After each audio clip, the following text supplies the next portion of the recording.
Hello, BookTube. I went out today.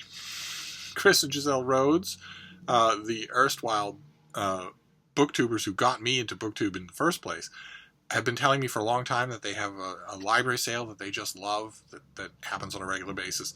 And I finally went out to see it today, and it was everything as advertised. It was room after room after room in this fairly modern library, full of tables full of books. One of the rooms is a bag room where I'm sure you have things like it in your own library book sales, where you can fill a shopping bag, and as many books as you can get in it is $7. And we shopped to our heart's content at that library book sale. And then there were a couple of thrift shops called Savers. And they are vast. They are absolutely enormous. They're usually in strip malls, and you go in, and it's as big as an aircraft hangar, and it's all extremely well curated and well cared for secondhand items. Vast amounts of clothing, but also huge amounts of everything else: blankets, pillows, trinkets, furniture, CDs, movies, magazines, and also books.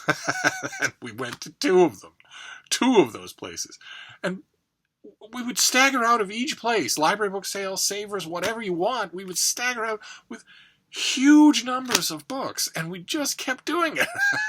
So finally, when the day was over, my book haul was staggering, just obscene, considering the fact that I get a stack of new books in the mail for free every day, and I'm hugely backlogged. The idea that I would get these is just... Anyway, if I can lug them to the car and bring them here and then figure out what I'm going to do with them, I can at least show them to you. So that's what I'm going to do. That's what I'm going to do. So the first one I want to do is it's a novel. It's by R.N. Morris. It's a book I did not know existed. It's The Gentle Axe, a very pretty Penguin paperback from... When is this? I'd be willing to bet this came out at a time when I should have known about it. 2007. Okay, so right as Open Letters Monthly was starting, right as I was getting back into the world of reviewing books and requesting them from publishers. And this is the story. This is a novel starring Porfiry Petrovich, who some of you will remember as the police detective, the dogged police detective in Crime and Punishment. Somebody decided to write a historical novel about his next case. Once he's done with Raskolnikov, what does he do next? That's what this is. And that premise is just completely irresistible to me, so I grabbed it. This next one, recently, I was praising the Alex Rider YA novels by Anthony Horowitz, the sort of a teen espionage agent. And in the comments field, somebody mentioned the Young James Bond series, which I also really liked, despite the fact that I had my conceptual problems with the series just in general. I still really liked it. With the young Bond books, my main quibble was that I don't think Bond was Bond, so to speak, when he was young. I think he strikes me, the character in the novels strikes me very much as a character who became himself as he got older. So I think it's entirely possible that young James Bond would have been absolutely normal. You wouldn't have known that the future was coming, so to speak. But thinking about those two, the Alex Rider and the young Bond books, it was nagging at my mind that there was another teen, male-oriented espionage series, clearly designed to draw reluctant boy readers into reading, and I couldn't remember what it was. I knew that I had a whole bunch of them at one point or another, and I didn't anymore. I went looking, and I found it today. It's by Gabrielle Lord, and it's Conspiracy 365. It was a new novel every month. This is January. I don't know if you can see that in the glare. I wonder if I have other covers. Do I have other covers? No. Okay. No other covers, but this is terrific. I read the first one. I think I might even have reviewed it. And I loved it. Just loved it. And it's very much along the same line. So I'm glad I have it. I will reread it. I'll put it on a shelf with a couple of those others. I am, of course, now that I got that comment, I am, of course, looking for any young James Bond novels that I can find. Then I got some mass market paperbacks. I've mentioned on this channel that I'm not overly fond of them anymore. I used to love them. This place used to be full of them. But trade paperbacks I find a little easier to read. And but I figured if I'm at a sale and the mass markets are dirt cheap, and it's something that I want to revisit, don't stand on principle if you've got the book that you want right in your hand. And that's this. One of them is this, David Farland's The Rune Lords. This is the first book in his series, The Rune Lords. I remember really liking this when I first read it. When it first came out, which would have been, I don't even want to know, do I? 1998. So I haven't read it since then. I didn't read any of the sequels, so I will read this just to see how well it stands up. Then the next thing I got is 2 old mass market paperbacks of Plutarch, whose parallel lives are often treated this way. His parallel lives it's not well treated as far as ancient classics go. It's translated piecemeal, it's published piecemeal, and that's what you have here. You have these 2 old volumes. Lives of the Noble Romans, not Lives of the Noble Greeks. This is not how Plutarch intended these things to be read, but it doesn't matter. I love the look of these things. So I got them anyway, especially since I'm not 100% sure who the translation is by, and I'm curious about how that will be, how that will work out. Then I got a mass market of a book that I already have. I am waiting to find this in a really nice, probably science fiction book club hardcover with a dust jacket, so I can just stop getting it. But I get it whenever I see it, because I love to recommend it. And it's The Ill-Earth War by Stephen Donaldson. This is book 2 in the Chronicles of Thomas Covenant, the Unbeliever. And I just realized that I'm just showing you Darrell K. Sweet covers one after another. But this is the first book in this series, Lord Foulsbane, was Donaldson writing a fantasy epic in which a main character from our own world, Thomas Covenant, who is a famous writer and also a leper. And I don't mean a social outcast. I don't mean that he wears white after Labor Day. I mean he actually has leprosy. He's lost a couple of fingers to it. And he, by chance, ends up in an enchanted world called the Land. And Lord Foulsbane is a labored work. Very much a Tolkien pastiche, very much so. But with precious little else to it. And I read it when it first came out and thought, okay, well, I've read a lot of Tolkien pastiches. This one was okay. But I'm not going to think about it. And then the second book came out, The Ill-Earth War. And I read it, and it's a totally different reading experience. 100% completely different. You have to read Lord Foulsbane to get a sense of who Thomas Covenant is. Unfortunately, you can't just ignore it. But boy, oh boy, The Ill-Earth War is just 100 times better. And it's a military epic. It's what happens when... It's the stereotypical pattern laid down by Tolkien. There is an evil lord over in the east somewhere, and he is massing forces, and he wants control of the whole of this otherwise idyllic kingdom, and the forces of good have to ally against him. And this is the war told in far more panoramic and military terms than similar things in Tolkien. And also this highlights all of Donaldson's best fictional creations and downplays some of his more derivative ones. So the second book in the series is just amazing. So I get it whenever I see it. Because I'm sure that when I do find it, or if it's maybe reprinted in some big anthology edition, it won't have this cover. That is Thomas Covenant, or no, that is Lord Moram, facing Carol Wildwood, the Lord of the Trees. Very, very similar to Treebeard, except he's human or was at one point human, and the trees are just trees. And Lord Moram is a terrific character, just amazing. He is an inhabitant of the land. He's not from Earth, and Covenant is supposed to be the focal point, main character in these first 3 books. He's supposed to be the star of the show, and in a way he is. But in the first book, he meets a very young Lord Moram. In the second book, in the Ill-Earth War, Moram is far more memorable than any other character. And in the third book, The Power That Preserves, it's Moram's book from start to finish, even though he's not in all of it. It's just I love this book, so I was happy to find it. And then this next one, later on in the year, I will be reading a new book on the Borgias. Paul Stratham's new book on the Borgias. I've dipped into it, but I will be reading the whole thing and studying it later this year. So when I saw this book, I couldn't pass it up. This is by Mario Puzo. It was completed by someone else, by Carol Gino. But it's from notes, ideas, late night conversations. This is The Family, and it is his novel about the Borgias. So it's like the original Godfather, the original crime family. And I read this when it first came out. It didn't have this nice a cover when it first came out. I think the cover of the original hardcover, the dust jacket, was a detail of a very golden portrait of Lucrezia Borgia. And if I remember it being very thin on the ground, but I'm going to read it again because at some point during the year I'm going to be all things Borgia. Then I got City of Bones by Cassandra Clare, Mortal Instruments Volume 1 with its new cover. The original cover of this book was extremely good, but the new cover is also extremely good, and I don't have the original, so I grabbed this just because the original and a lot of the subsequent books made me a fan. And then also YA fantasy. This is The Fallen. It's actually The Fallen and Leviathan, the first two books in a long series by Thomas Snigoski, called The Fallen. The series is called The Fallen. This volume contains the first two. The second volume contains 3 and 4, and then there's 5 and 6. And it's about a boy a high school student who learns that he has a supernatural job to do and supernatural aspect to his own life.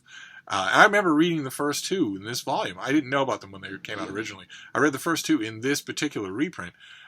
Can't imagine what drew my eye to it. I thought it was quite good. It's all about the Nephilim, as so many of these YA books are. But I really liked it. Then I found a nice, squat, very convenient in the hand paperback of SPQR by Mary Beard. The subtitle of this is A History of Ancient Rome, but that is false advertising.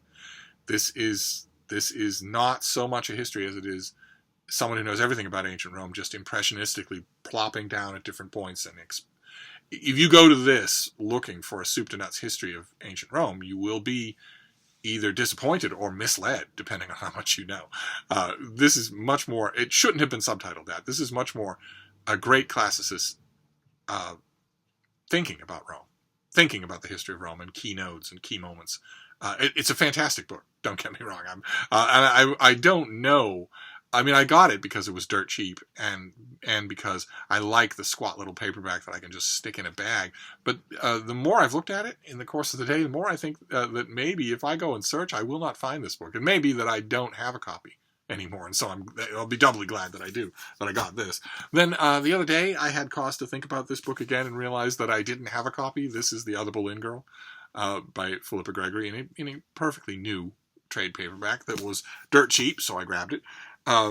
Then what else we got here? Oh yes, these two oversized mass markets, these premium sized mass markets that are a little bit taller than usual, and these are behemoth books. So I don't anticipate them surviving my rereading them. I read both of them and really liked them. And these are Natchez Burning and The Bone Tree. They're just big, enormous things that really impressed me when I read them the first time. And then each time a new book in the series. These are a particular series, starring a particular recurring character. But they not each time a new book in the series came out, I reread the old ones. But also, these are so good as Southern Gothic crime fiction, and really more than that. They really elevate that well above the tedious genre restrictions that you might think of if you hear that phrase. They are so good that they sort of put the author on the map for me. So I knew that I didn't have either one of these, and he has a new book that's coming out soon. So I haven't read it yet, but I want these books. I want to reread them. At least reread them. I don't think I'll end up keeping these things because I think these little mass markets will probably fall apart when I read them. But then I got this thing. Look at this. Look at this thing. This is lovely. This is National Geographic. The National Geographic, the magazine, used to come out with a great line of books. Just fantastic. Full of articles, full of fantastic photos, full of originally commissioned artwork. Just wonderful. They did a volume on medieval England. They did one on the Age of Shakespeare. They did one on the Vikings, as we saw just recently. And here's a 2-volume set on wild animals of North America and the marvels of animal behavior. There is Wild Animals of North America. That is the originally commissioned artwork of the cover. And there is the marvels of animal behavior. That is a great high-definition photograph of Deb and I. And it's just this. They're not meant to be scholastic or definitive. They're just meant to instill awe, and they always do. National Geographic volumes always do that. Same thing with the magazine itself. It instills awe in every issue.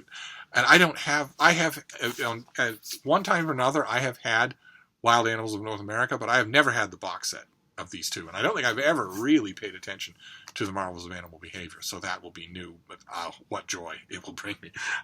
Then this old thing, I did not know this existed in a hardcover. Can't wait until I find the companion volume.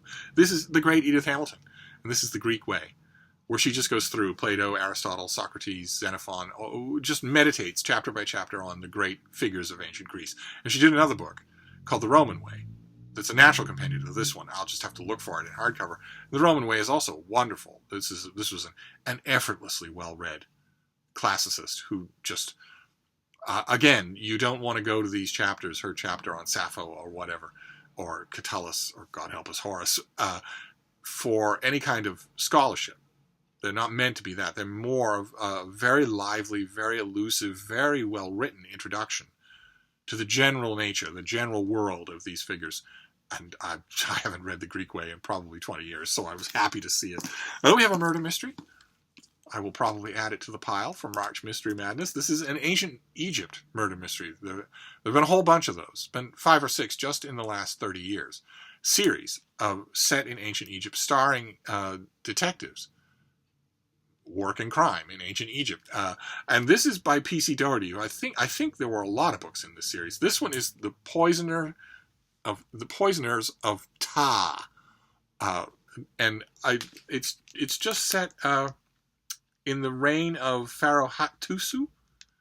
And it features a judge who is also a crime solver. And I have read some of these Paul Dohertys. I don't know that I've read this one. As you can see from this book, I'm going to need to, a lot of these books, I'm going to need to spend time rehabilitating them. I don't want a book in my, it's unlikely that I'll want to keep this forever. But if a lot of these I will want to keep, and I don't want to keep a book that has library paraphernalia all over it. No offense to you librarians out there. But I'm going to have to spend time with these books, not just cataloging them and thumbing through them and oohing and ahhing, but also cleaning them up, making them look again like general interest normal books. A lot of them are ex-library books. But that's okay. I don't mind doing that. And then this next one has been on my mind in the last year or so because I have seen people be interested in it on BookTube. And I think they've been interested in it because the paperback edition for sale on Book Depository is very attractive. It's a very nice paperback edition. This is not. This is the original hardcover. It's as boringly designed as it possibly could be. This is Mary Renault, the author of a lot of historical novels that are just fantastic, like The King Must Die or The Persian Boy. And this is a relatively contemporary book. This is set in the era of World War I, called The Charioteer. And the volume that is everywhere on BookTube doesn't look anything like this. It has a handsome young man's face on the cover. There are 2 handsome young men involved in this story. And she had a wonderfully sympathetic ear for writing about male homoerotic relationships. They are all through her ancient Greeks historical novels and done wonderfully. Done for adults with no shame and no pathology. Just amazing. When they were first appearing, they were like a bolt from the blue to read.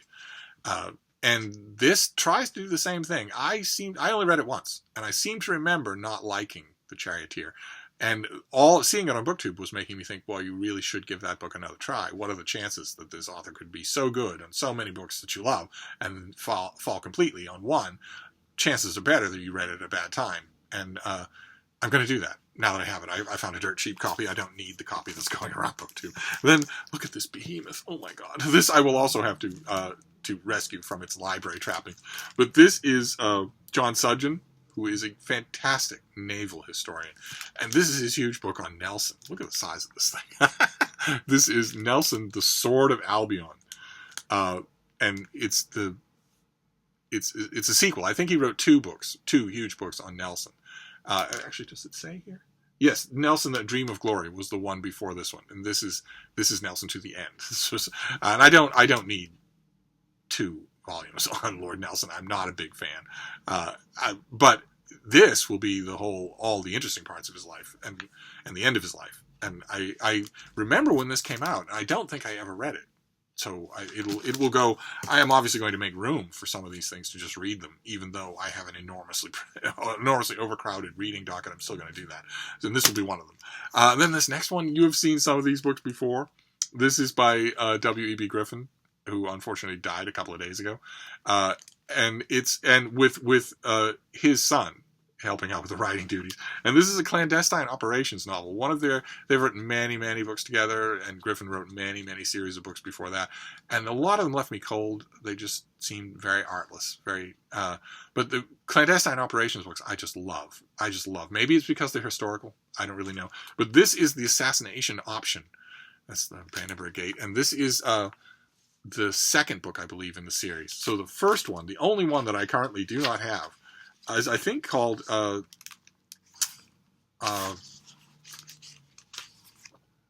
Secret Op or something like that. Top Secret. Can you imagine calling a book Top Secret? Oh. What is it, baby?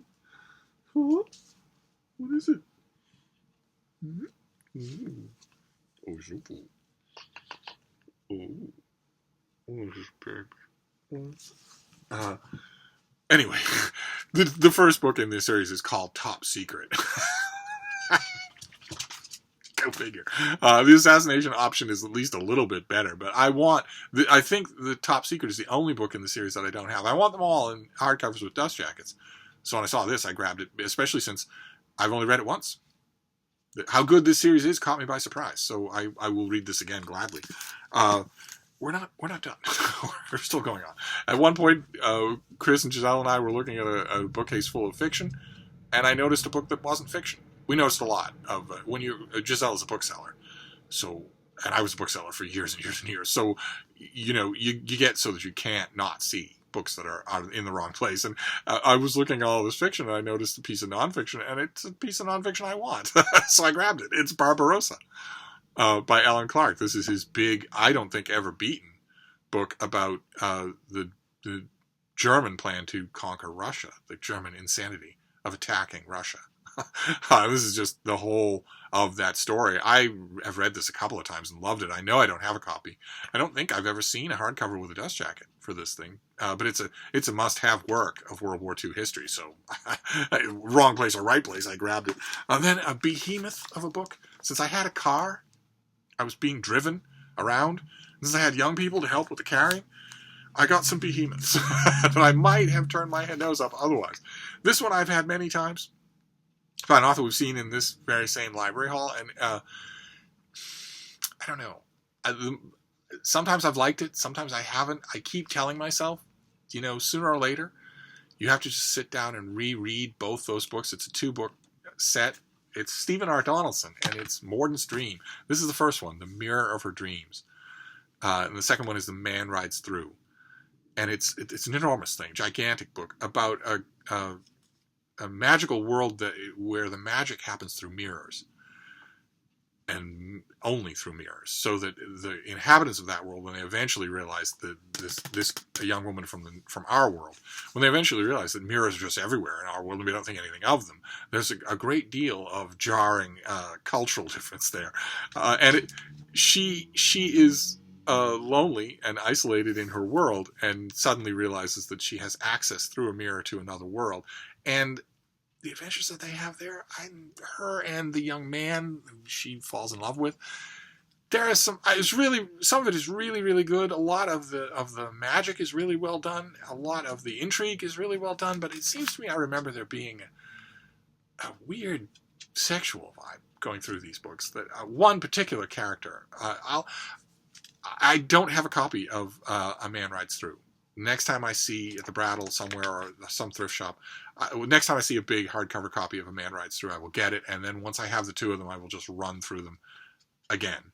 Now, probably when did this come out? Probably 20 years after I read it originally. 1986. Okay, so more like 30 years. And just see what I make of it. I remember distinctly it not being anywhere near as good as the Illithor or the Power That Preserves, but it could still be trying to do things that I really wasn't paying attention to. I might have been more paying attention to the fact that it wasn't a Thomas Covenant book, which wouldn't be fair to it. And this next one is also a tome, a chunker. This is Sharon K. Penman. This is When Christ and His Saints Slept. A big book of hers, lovely thing, beautifully designed by her publisher. It's a historical novel. It's an enormous historical novel about Queen Matilda and King Stephen and the rending of the country in this civil war and the characters that are involved. And I remember when I when it came out originally, I think I was working in a bookstore when this came out originally. Probably in the late 80s. Did this come out in the late 80s? 1995. When this came out in 1995, I read it immediately because I love the whole period. And I've read a lot of novels set in that period. And memory had it. My memory was that it's a little bit stodgy, a little bit overwritten. And it's been so long that I don't trust that. So when I saw this hardcover edition for nothing, for dirt cheap, I grabbed it because I want to give it another try and see if maybe it belongs on the other Boleyn Girls end of the spectrum from historical fiction, as opposed to maybe something a little more boring. And then when we get to fiction, I found an advance copy. Believe it or not, this is an ARC. Even when I was book shopping, I couldn't avoid it. This is Bruce Wagner's I'll Let You Go. Lovely thing. I don't remember the hardcover having a dust jacket that looked like that. Maybe this is a UK ARC. Who knows? But Bruce Wagner is fantastic. He's just an incredibly good contemporary novelist who, unfortunately, probably through his own insistence, horribly titles his books. I'll Let You Go was at the time a stock phrase that people said just without thinking when they wanted to end a phone call. You all know I have a bit of a thing for titles of books, and that's just an awful title. It's just an awful title. It's a piece of slang. It's a piece of idiom. What's it doing? It's the title of a major book. And you read the book, which has a main character, a young girl who's a main character. You come up with a million, and all of his books have variations on dumb titles like that. But they are not to be missed. They are terrifically good, and I don't think I've ever seen this book with this cover and this design, so I didn't mind that it's an ARC. Lord knows there are plenty of ARCs in Hyde Cottage. And this next one, a find. Something I have been looking for at the Brattle, and you can't coerce the Brattle. But nevertheless, I have wanted this for years. This is a hardcover with a dust jacket of the Silmarillion with that the original cover of this thing. So this is a little beaten up. I will just lovingly restore it and put it on the shelf next to my Lord of the Rings, and I won't think about it anymore. Because the trade paperback that I got, I did restore it, but even so, it's so poorly made. And I have a mass market with this cover that is ages old. I'm probably 50 years old. That's falling apart. I mean, it cracks and flakes when I use it. I have known all along that I want a hardcover of this book, and that I want it to be this hardcover, not any other. So when I saw it, I grabbed it. Then a work of history that I only vaguely recall. This is by Nick Bunker, and it is Making Haste from Babylon. This is a new big history of the Pilgrims leaving England and going to the Netherlands, and then coming to the New World. And the whole elaborate story of that, which is, of course, it was on my mind when I saw the book, because I just recently found a trade paperback of Saints and Strangers, which tells the same story. And I love the story. I think the story's fascinating. And I don't recall, I'm going to have to check. I'll read the first chapter, will let me know right away, my history with this book. I don't recall off the top of my head that I ever read this. If I did, it hasn't stuck with me. So I'm either way, it's win-win, because I'll just reread it. And then the last one is also World War II. A hardcover that I didn't have. This is A Storm of War by Andrew Roberts. This is his very, very readable one-volume big history of World War II. I have lots of others, and I have a paperback of this, a UK paperback that it's just, the spine is all sloped, and the pages, it's just in terrible shape. I realized when I saw it at a thrift shop somewhere that I just didn't have it.